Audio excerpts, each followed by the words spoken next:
जी बिल्कुल दोस्तों, आप लोग एकदम सही सोच रहे हो। मैं बात कर रहा हूँ विश्व की सबसे बेहतरीन कहानी ओवर थिंकिंग, यानी कि ज्यादा सोचना आपके जीवन के लिए कितना हानिकारक हो सकता है। नमस्कार, मेरा नाम है चेतन जी, मोटिवेशन और सोशल मीडिया की दुनिया और चेतन जी की वीडियो में आप सभी का स्वागत है। ये जो कहानी होने वाली है उन लोगों के लिए होने वाली है जो ज्यादा सोचते हैं, ओवर थिंकिंग करते हैं। इस दुनिया में 95% लोग अपनी आधी उम्र तो सिर्फ और सिर्फ सोचने में ही गुजार देते हैं। अगर आप भी उन लोगों में से एक हो तो इस कहानी को बड़े ही ध्यान से सुनिएगा, क्योंकि मैं इस कहानी को बड़े ही अलग अंदाज से आपके सामने प्रस्तुत करने वाला हूं। हो सकता है कि यह कहानी आपने पहले कहीं सुनी हो, पर मैं आपको इस कहानी को बड़े अलग अंदाज से आपके सामने प्रस्तुत कर रहा हूं। हो सकता है कि आपकी सोच बदल जाए या आपकी जिंदगी बदल जाए। बिना वक्त गवाए इस कहानी को शुरू करते हैं। तो किसी गांव में रहने वाला एक नौजवान लड़का अपनी पुरानी बुरी यादों को ना भूल पाने और एक ही चीज के बारे में बार बार सोचने की आदत से परेशान था। अगर उसे कोई कुछ कह देता या फिर उसके साथ कुछ थोड़ा सा भी गलत हो जाता तो वह बस उसी एक घटना के बारे में पूरे दिन सोचता रहता और वही बात उसके दिमाग में हर समय घूमती रहती। फिर वो या तो अपने साथ हुई किसी बुरी घटना के लिए अपनी किस्मत और भगवान को कोसता रहता या फिर अपने मन में उस इंसान के प्रति बदला लेने के विचार बनाता रहता जैसे उसके साथ किसी ने कुछ गलत किया हो। अपने इस ज्यादा सोचने की आदत की वजह से ना तो लोगों के साथ उसके अच्छे रिश्ते थे और ना ही वह किसी काम को अच्छे तरीके से कर पाता था।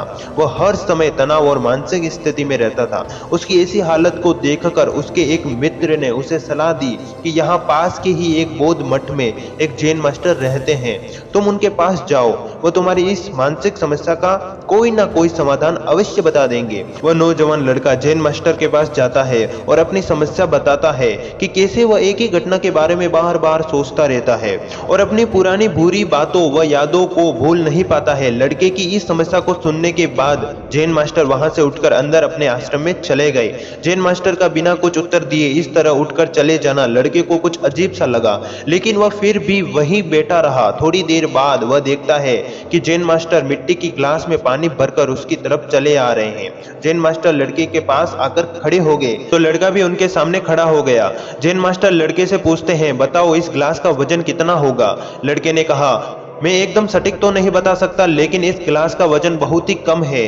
अब जैन मास्टर ने गंभीर होकर कहा, मेरा प्रश्न यह है कि अगर मैं इस गिलास को थोड़ी देर तक ऐसे ही पकड़कर रखूं तो क्या होगा? लड़के ने कहा, कुछ भी नहीं होगा। जैन मास्टर ने फिर से पूछा, अगर मैं इस गिलास को इसी तरह 1 घंटे तक पकड़कर रखूं तो क्या होगा? आपके हाथ में दर्द होना शुरू हो जाएगा, लड़के ने कहा। जैन मास्टर ने फिर से प्रश्न किया, अगर मैं इस गिलास को ठीक इसी तरह पूरे दिन भर पकड़कर रखूं तब क्या होगा? लड़के ने गंभीर शब्दों में कहा कि आपके हाथ में बहुत ही भयंकर दर्द होना शुरू हो जाएगा, आपकी मांसपेशियों में भारी तनाव आ सकता है और यहां तक कि आपके हाथ को लकवा भी मार सकता है। जैन मास्टर ने कहा, बहुत बढ़िया, लेकिन क्या इस दौरान ग्लास का वजन बदला? लड़के ने कहा, नहीं, वजन तो नहीं बढ़ा। जैन मास्टर ने कहा, तो यह हाथ में दर्द और मांसपेशियों में तनाव क्यों आया? लड़के ने कहा, बहुत समय तक पकड़े रहने के कारण आया। जैन मास्टर ने कहा, अब इस दर्द से छुटकारा पाने के लिए मैं क्या करूं? लड़के ने कहा, ग्लास को नीचे रख दीजिए। जैन मास्टर ने कहा, बिल्कुल सही, और हमारे जीवन की परेशानियां भी कुछ इसी तरह होती है। इन्हें कुछ देर तक अपने दिमाग में रखिए और लगेगा कि सब कुछ ठीक चल रहा है। उनके बारे में ज्यादा देर तक सोचिए और आपको पीड़ा होने लग जाएगी, और इन्हें और भी देर तक अपने दिमाग में रखिए, फिर यह आपको आसान व पागल करने लग जाएगी और आप कुछ भी नहीं कर पाएंगे। जैन मास्टर ने कहा कि घटनाओं के बारे में सोचना जरूरी है, लेकिन उससे भी ज्यादा जरूरी है उनसे सीख कर आगे बढ़ना। अगर तुम एक ही बात को पकड़कर बैठे रहते हो तो ठीक उसी ग्लास की तरह यह भी तुम्हारे जीवन में दर्द पैदा कर देगा। अगर तुम आज अपने अतीत को लेकर बैठे रहते हो तो यह आज भी तुम्हारे हाथ से निकल जाएगा, और फिर तुम भविष्य में इसके जैसा इंसान बनना चाहते हो या फिर जिन गलतियों के लिए पश्चाताप कर रहे हो तो वो तुम आज से ही वैसे इंसान बनने का प्रयास करो और कोशिश करो कि आज तुम वैसी गलती ना करो। इसलिए चिंता करना बंद करो और अपने आज के कर्मों पर ध्यान दो, क्योंकि चिंता व्यक्ति को उसकी चिता तक ले जाती है।